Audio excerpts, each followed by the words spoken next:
Welcome to the show, the podcast that dives into the battles women fight on the front lines and within. I'm your host, Olivia Nunn.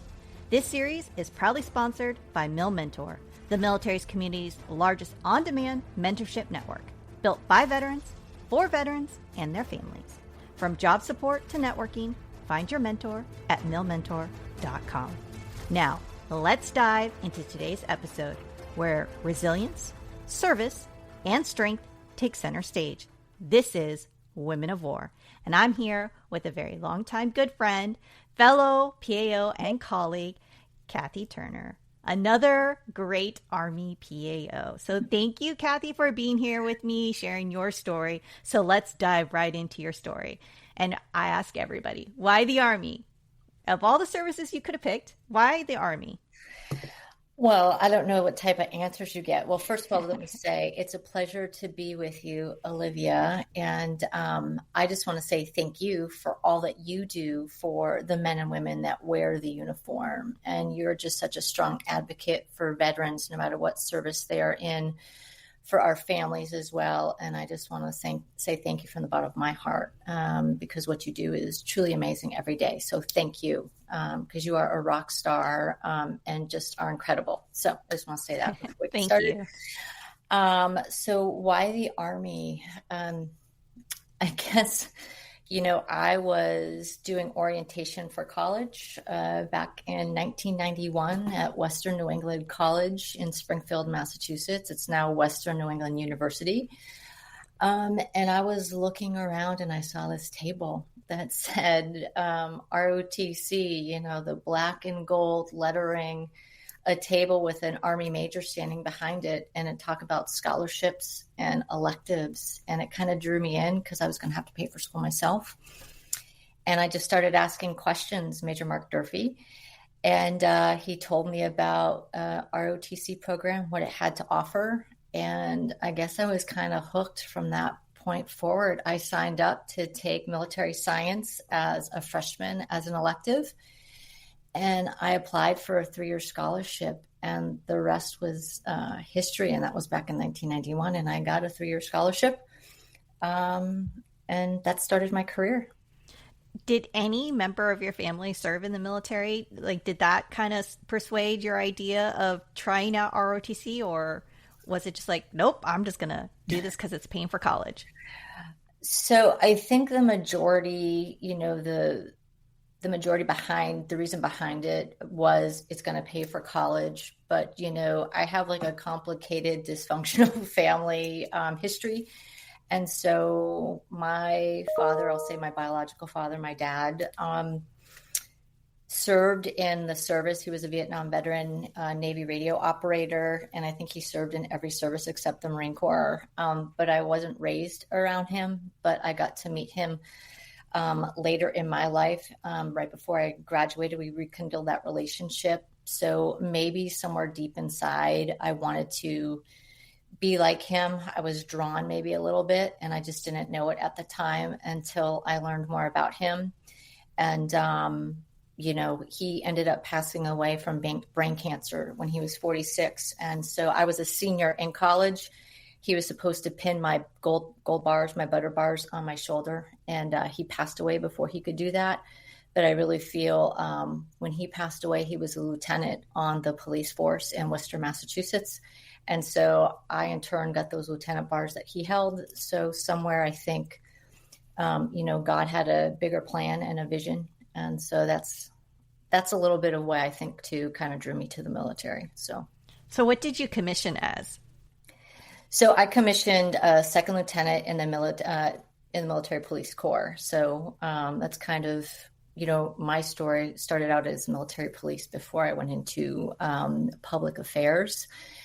And so, it was kind of neat there. So for you spent a career that took you from military police to public affairs in some of the very highest leaders of leadership. You went to the Pentagon. You served for General Odierno. And you did some amazing things. At what point in your career, whether it was in your in your younger years, or maybe when you're older, did you felt like I am built for this?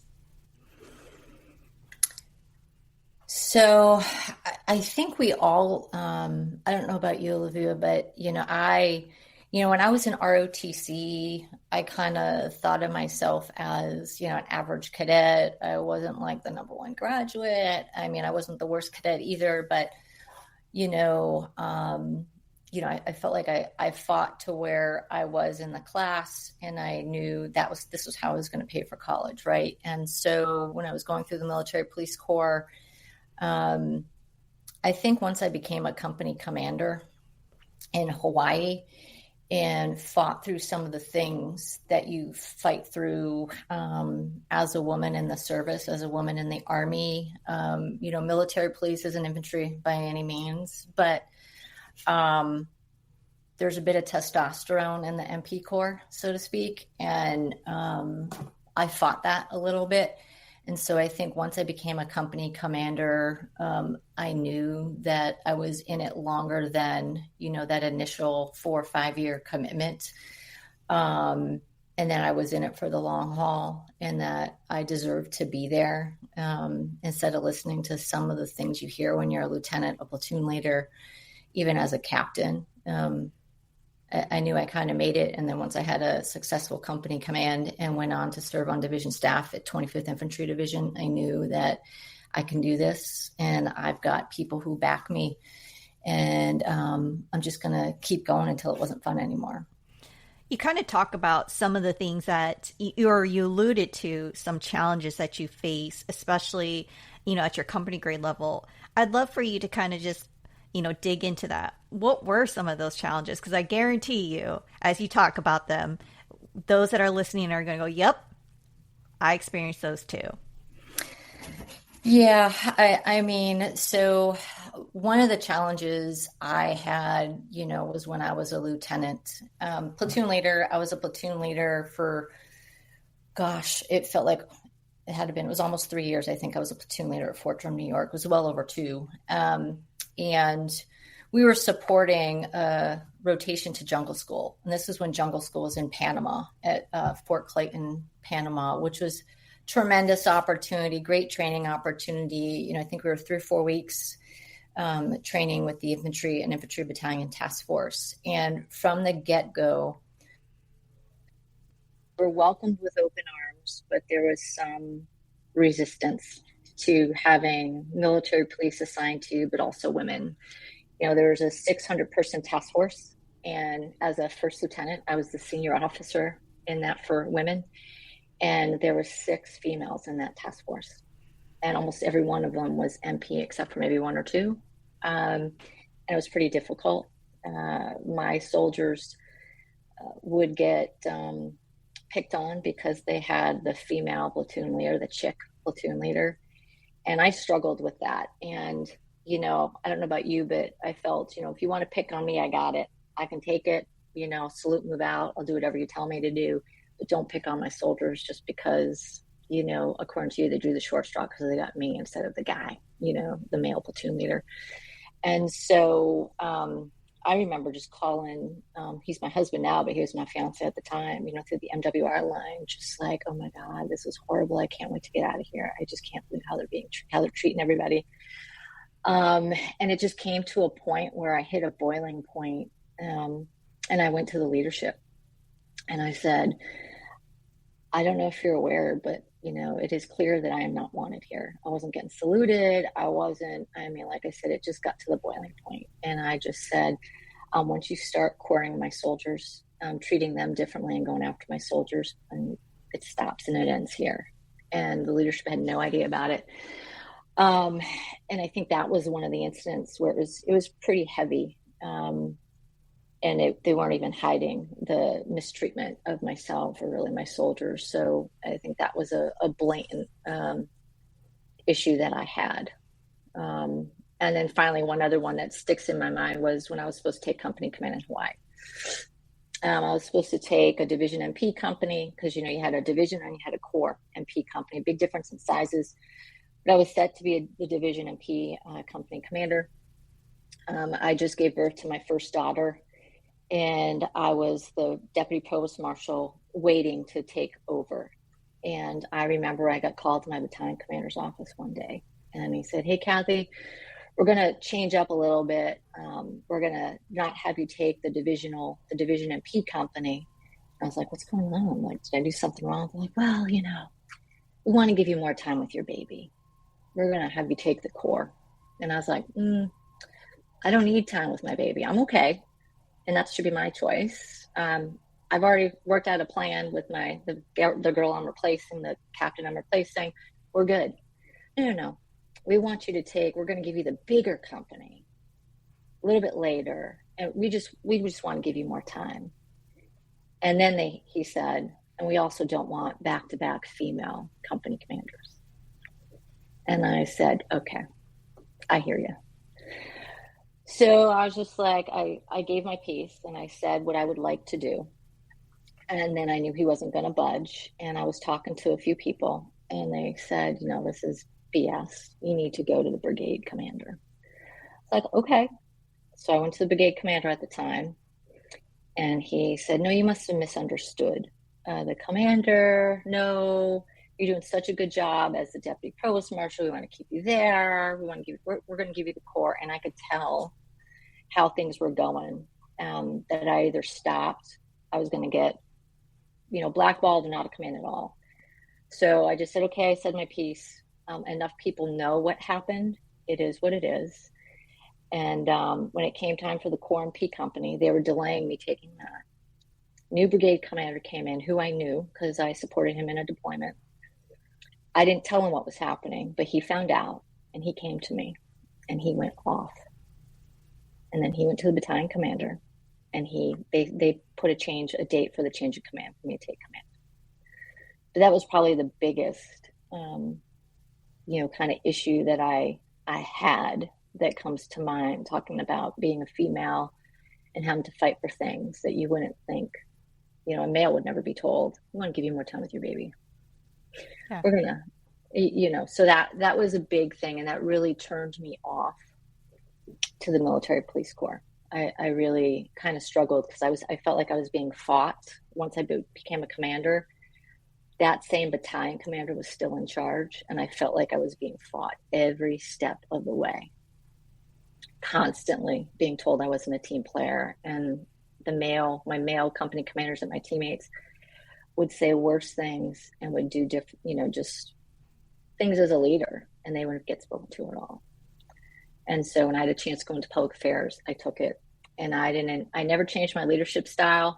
I never changed my way of doing things. And I never got called the names I was called in the MP Corps. I never got spoken to the way I was spoken to in the MP Corps once I went into public affairs. And I was serving on a division staff. And my life was much better. And that shouldn't be that way, but that's just an example. As you're telling your story, it makes me remember all of the moments that I've heard different stories from other women that have been in your shoes, and also the same time that I've been in those same shoes or boots, if you will, of constantly having to come to work every single day to prove that I'm supposed to be here. And just simply because my gender is female. Not because you've said that I'm incapable of doing my work or that I'm not good enough to do my work. It's just all simply because you took a look at me and said, "I don't want you here because you're a woman." And how frustrating that is. And it also reminds me of those moments of how you would say something and people would disregard you, and then the male counterpart sitting right next to you would regurgitate it word for word. And all of a sudden that was the greatest idea since sliced bread. And you're just like, wait a minute. Did I just not say that? But okay. But since it came out of my mouth, it's not worth it. Yeah. I remember sitting in training meetings and my teammates, other company commanders, we'd have a meeting and they'd be like, "Oh, we're doing this X, Y, and Z." And I would say something and I'd be told, "You're not really being a team player." And I'm like, my fellow commander just literally told you no and was outright disrespectful. And I'm getting pulled to the side and said, "Hey, you need to be more of a team player." I'm just like, oh my goodness. But I had a tremendous first sergeant who saw what was happening and said, okay, I see what's happening. And we worked, I hate to say it, but we worked the system because we didn't want our soldiers being treated differently because they had me as a company commander. Like I said, when I went to public affairs, I didn't change my way of doing things at all.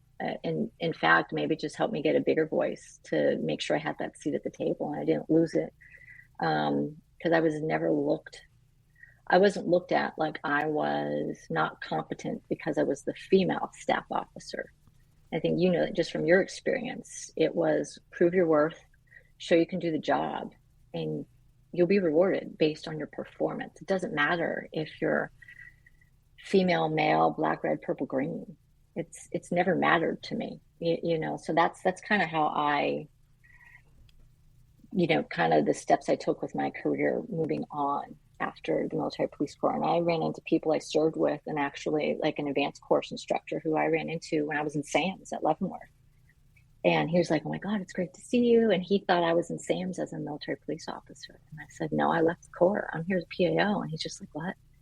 And I let him know a little bit what happened. And he was just apologetic. I was like, it's not you. I mean, it's okay. But just know that this is how some of the MP Corps treats its females. And I wasn't the first one that was treated that way.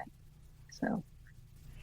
Did you ever run into maybe some of the men that you worked with when they were younger, especially the company grade level, that weren't so nice to you and immature, and then you bump into them again later, now that they're older and married and have kids, especially daughters now, and their tune has changed and they realize that they were a bit of a dum-dum? Yeah, I mean, I ran into a couple of those officers from the Panama rotation who, you know, apologized for some of that behavior. The blatant one I never ran into again, thank God. I don't think he had a very long career as an infantry officer, quite honestly. And then I did run into some old MP teammates who knew what was happening. Some of them had my back. I did run into a senior NCO maybe a couple of years after things happened, and he actually apologized for his behavior towards me because he figured out it was wrong, kind of looking back on that. And I think sometimes people get caught up in the moment. It's the climate in that unit. And once that commander at the battalion level changed out, and we actually got a female commander, battalion commander, who was just amazing. She was just a badass. I mean, incredible. I might not have made the decision to change to public affairs career field because it was just a total turnaround in that climate. Like, you wanted to be there. There wasn't like this distrust. I wasn't getting called a non-team player. Like, it was amazing the difference that she made. So people kind of changed their views. I'm glad that he grew up and saw the error of his ways. That makes all the difference. Yeah. I want to shift a little bit and talk about the internal wars when we come back, but let's take a break. MilMentor is the military community's largest on-demand mentorship network built by veterans. You pick your own mentor, as many as you like, from over 1,000. Whether you're a military spouse looking for resume help, or maybe you're a veteran looking to transition and you need help. Maybe you're starting your own company. There are recruiters, executives, and professionals across multiple fields waiting to help you. Sign up as a mentor or mentee at milmentor.com. So we talked about a lot of the external factors that you've dealt with in the military, especially as a woman. And because of that, you transitioned from the MP Corps to the Public Affairs Corps. But, you know, oftentimes it's not just the external that you dealt with. It's oftentimes the internal war, the things that people don't see, the things that you deal with all the time in terms of your emotion and what's going on in your head. What was a battle that you fought with, that you dealt with in your head constantly, that the world never saw when you were in uniform? I think probably a battle, and maybe many women or many parents face that. I know with me, I was dual military. My husband and I were platoon leaders at the same time, company commanders at the same time. When I joined public affairs, he was a helicopter pilot. We had two kids for the majority of our time when we were dual, and we adopted our youngest later on in our marriage and in our career. But it was that constant struggle, that internal struggle to have that balance of, okay, I got to be a good soldier, I've got to be a good mom, I've got to be a good wife. How do I balance all three of those? And, juggling those three balls, and is one going to break? How do I make sure I don't miss, we got to go to the field, but wait a second, that means I got to get someone to care, for the kids. And I think a big struggle that I had trying to balance all that was when my husband deployed to Afghanistan. We had, a 3-year-old and a 6-month-old, and I was Rear D, public affairs for the detachment when they deployed to Afghanistan and Iraq at the same time. And that was a lot. And, you kind of have that external face of, I'm fine, I'm doing everything, don't worry about me, sir, ma'am, I got it.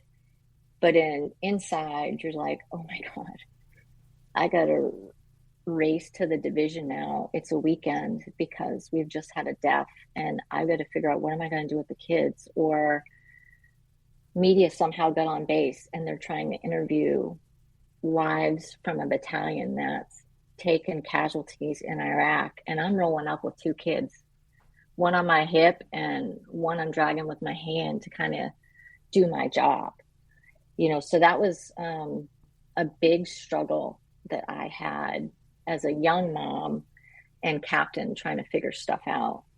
And then I also had that struggle as an older mom, my last deployment to Afghanistan, where I had kids in college, kids in high school, COVID, and trying to be strong in Afghanistan, dealing with COVID, dealing with just Afghanistan so close to the withdrawal time frame.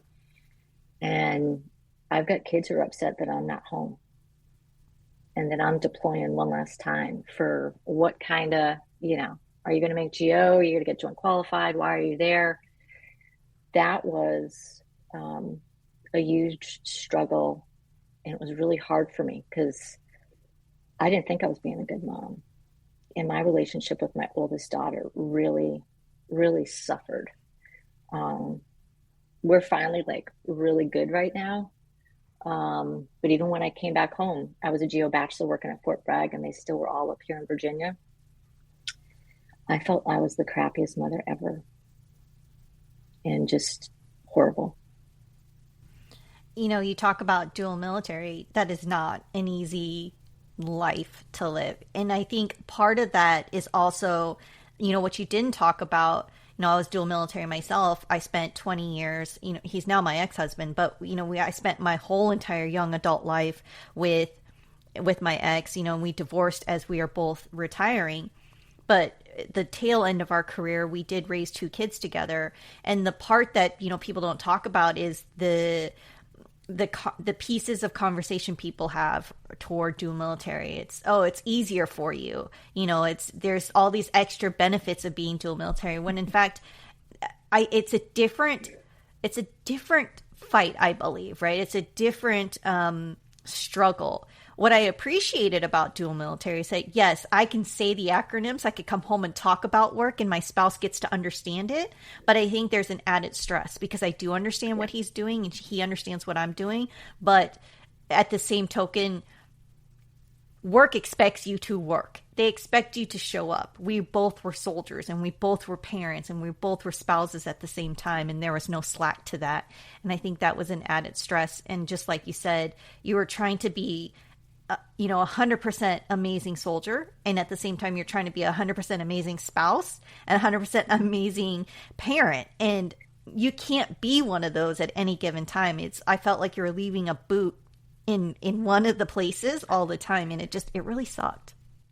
That's a great way to put it, Olivia, because I think the other thing being dual military is it is great. You come home, I remember commanding at the same time, and you're standing in your kitchen, you got your t-shirts on and your BDU bottoms on and your boots are up and you're leaning against the kitchen, having a beer, having a piece of pizza, kids in the high chair, whatever, and just talking about, wow, I had this type of day. How was your day? And you're able just to unwind and have your spouse understand what you're going through.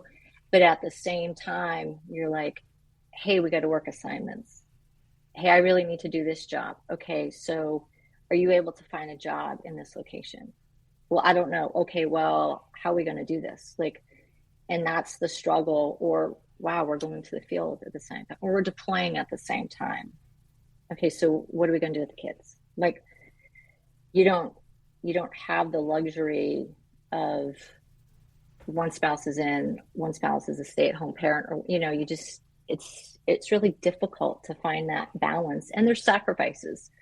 And that's what we did. I don't know about you, but it would be, okay, well, Frank's got a job at the Pentagon. Okay, so I'll follow because it's his turn.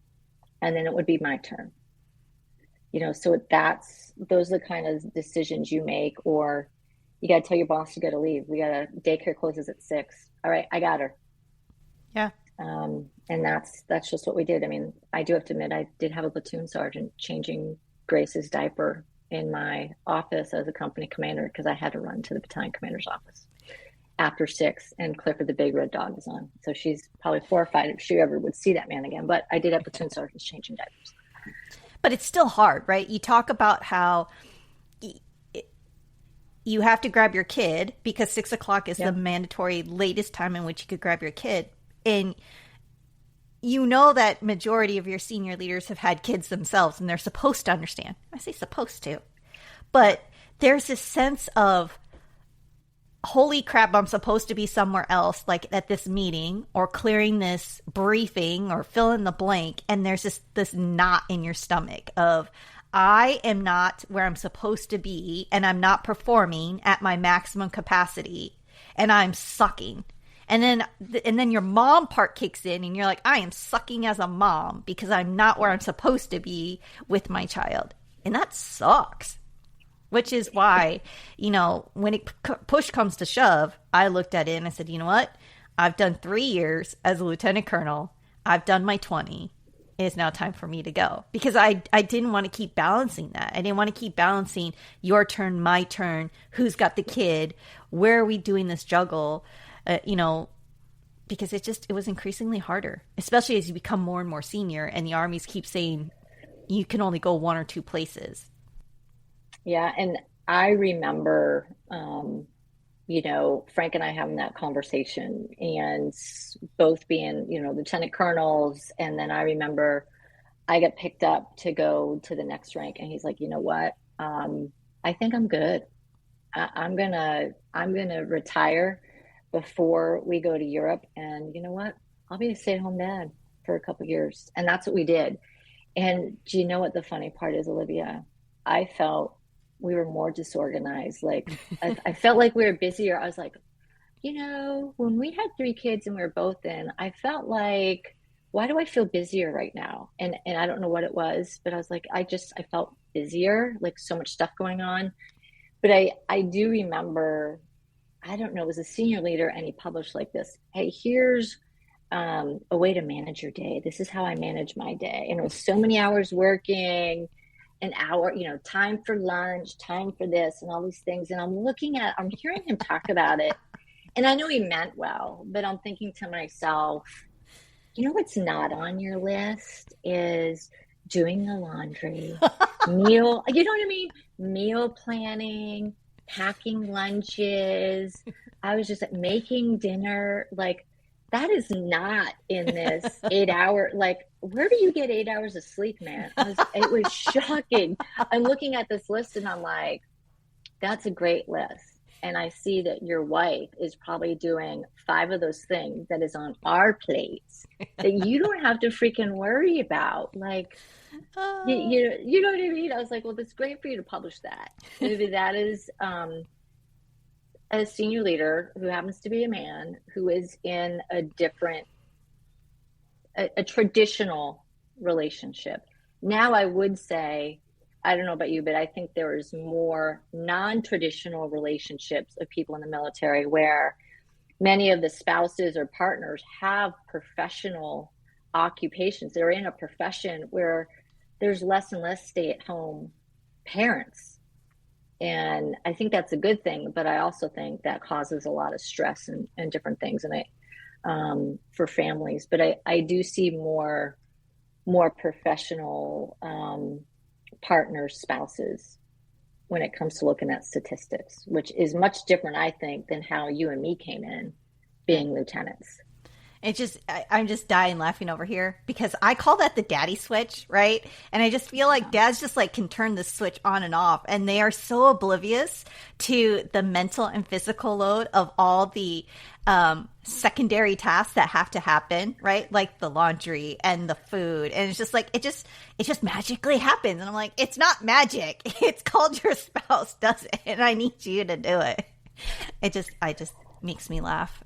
It makes me laugh every single time. Like I said, God bless him when he published that list. And I was just like, sir, you're a great American. But that is, your wife does a lot of shit for you. I'm sorry. They're like the big kid, right? It's just like, no, you're just like my extra child that could drive itself. Yeah. You're just the big kid. Yeah. You know, so you've been retired now, and your life is different now that you've hung up your boots. Yeah. What has life been like for you? What has Kathy's life been like for you? Gosh, at least you saved that hard one. Like, you didn't hit me with that one at the get-go. Thanks, Olivia. I mean, I know we've talked offline a little bit. So I've had my struggles, and people who knew me are probably like, I knew you would, like, because I'm used to going 120 miles an hour. I'm from Massachusetts. I'm always like, I'm not like a let it roll type of person. People would say I'm emotional, you know, I get very excited. But I prepared as much as possible for retirement when I was finishing up at Forces Command. Did the medical stuff, doing all those types of things. But I really wasn't in a transition program because, you know, gearing up to retirement, you have all these people be like, oh, you're a rock star, you're public affairs. It's going to be easy for you to get a job because everybody public affairs, like it's not like you're a door kicker. You can find a job. And I just kind of took that and thought, okay, it won't be that hard. I just didn't realize, you know, 29 years of wearing the uniform and just going and taking it off would not be easy. And so I really needed more time to figure out my new identity, my new purpose, and just take a breath. I thought, oh, we're going to take a 2-week vacation, do something fun, and then I'll be back. That was so stupid. I mean, and so anytime I'm talking to mentees or people, I'm just like, please make sure your boss understands that you need to do a transition program. I don't care if you're lieutenant colonel. I don't care if you're sergeant major. I don't care if you're colonel. To say that those ranks don't need a internship or a transition program is ridiculous. And I think that's the mentality of a lot of senior leaders right now. Or it was when I was retiring, not mine. I'm sure if I asked for one, I could have done it. But I wasn't in a job where I just didn't think I could just stop. And I wish I knew what I knew now, because I would have took time for myself. I would have took time for someone to sit me down to talk about reflecting, think about my goals, think about what I want to do, and really think about it. I didn't really think about it until probably 6+ months after I retired, and I was working at the Park Service. And I found out about a program for veterans to transition, and I applied and I was accepted. And it wasn't like a 4-block or the commit, which I wish I would have done fully, a program like that, but it was called Unbroken Spirit. And it helped me think about my purpose, develop a roadmap, think about obstacles. And I was an obstacle that I listed on my roadmap, but to really think about what mattered most to me? Is it your family? Do you want a career or do you want a job? Is it about making money? All those different things. You have to give yourself time to process your time in the military and to really transition into that new identity. And I'm still transitioning into that new identity, but I'm volunteering. I'm spending time with my family. I'm doing things that are important to me. And I'm figuring out what I want to do next. I love but it's all of that. I'm so glad that you said that, especially because, you were a senior leader who was well trusted, well respected, who frankly had all your ducks in a row, that well admired. And I love that you said that. And I hope that the people that are listening take heed what you said. And more so from the following aspect, the leaders that are still in. Because I've said this, but I think people don't listen to me because they're like, oh, you're just that SFL girl, that Soldier for Life girl, and, whatever she says. But I've said this before, and I'll keep saying it until my dying breath. Leaders really need to give their service members the time to transition. And it's not just the service members taking the time to transition because you're supposed to by the NDAA, but leaders need to give the service members the time to do it without guilt, right? Because we owe it to them. We owe them the time to do it well. They've served our nation. Now we need to give them the time to transition well so that when they step off, they have a fighting chance to figure out where they're going, because it is hard. And I think what the part that most people don't get, and they don't get until they feel it, right, which is what you are alluding to, it's not the whole getting the job, because you're going to figure that part out. It is, who are you? Who am I when I finally take this uniform off and I'm hanging it up and I am no longer Colonel Turner, Lieutenant Colonel Nunn? Because everything about you was on that uniform. I can figure you out by looking at your uniform, at your accoutrements, and figure out the value that you bring. But who are you when I just see you in your sweats or your suit, right? It's hard to say. And now it's just you. Well, who are you? And it takes years to unpack that. And it's an emotional journey that you've got to go on. And nobody can do it but yourself. And I wish senior leaders really understood that every single leader, every single service member, regardless if you're a private or a 4-star general, you have to take that time out. And I'm so glad that you said that. And I can't wait until a year from now, 4 years from now, what you're going to say about your journey, because transition leads to transformation, and transformation never stops. It is an evolving transformation and journey. So I'm excited to see what's next for you. In that, your own storms have shaped you to be the leader that you are today. What have you learned from each time that you have transformed? And what is the leader that you have become? I've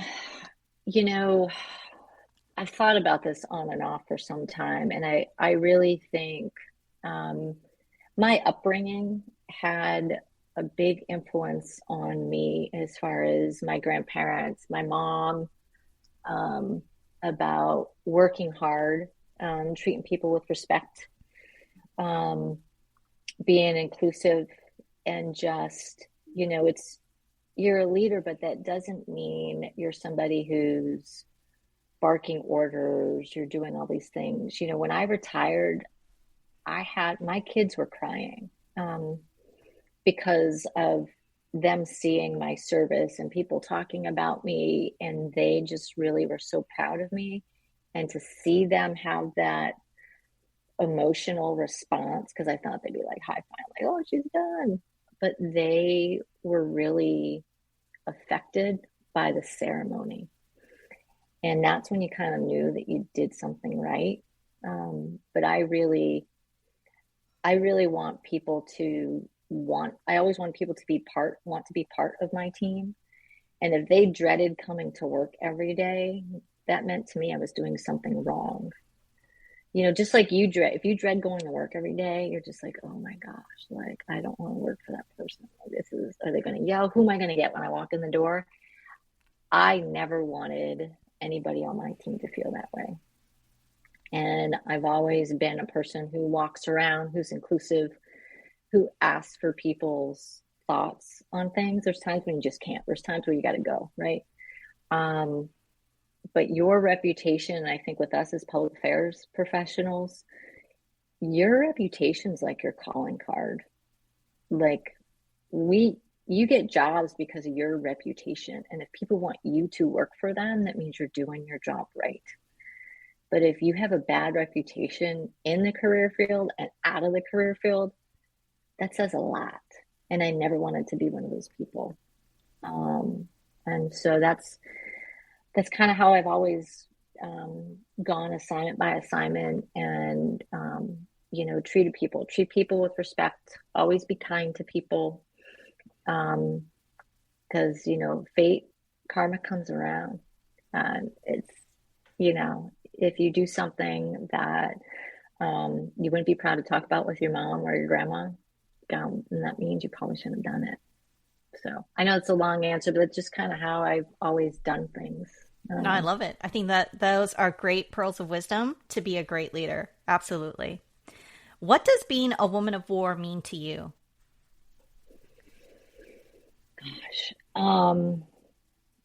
I guess to me, and I think of being a woman of war, I feel like pride, proud to be on the teams I've been on, pride in the uniform that I once wore, and the fight that I'm doing now. How can I have a voice for veterans who are serving, who might not be able to use their voice? I can honestly say I was proud I did 29 years and I didn't get out at the 5 or the 10-year mark. I guess that's what it means to me, just having the courage every day to put on the uniform, whether you were in a physical war or it could be you're facing an internal war. It's internal to yourself. You might be fighting demons or just really trying to figure some things out, not in a great space. That's kind of what it means to me. Just proud to have worn the uniform, proud to have, served with people on my left and right. And also though, I'm proud of the women who came before you and I, because without those women who really had the courage to fight, who really didn't have a voice, that had to fight to get credit for what they did, we wouldn't be here. And that's what I'm grateful for when I think of being a woman of war, is all those women who came before us, those badasses.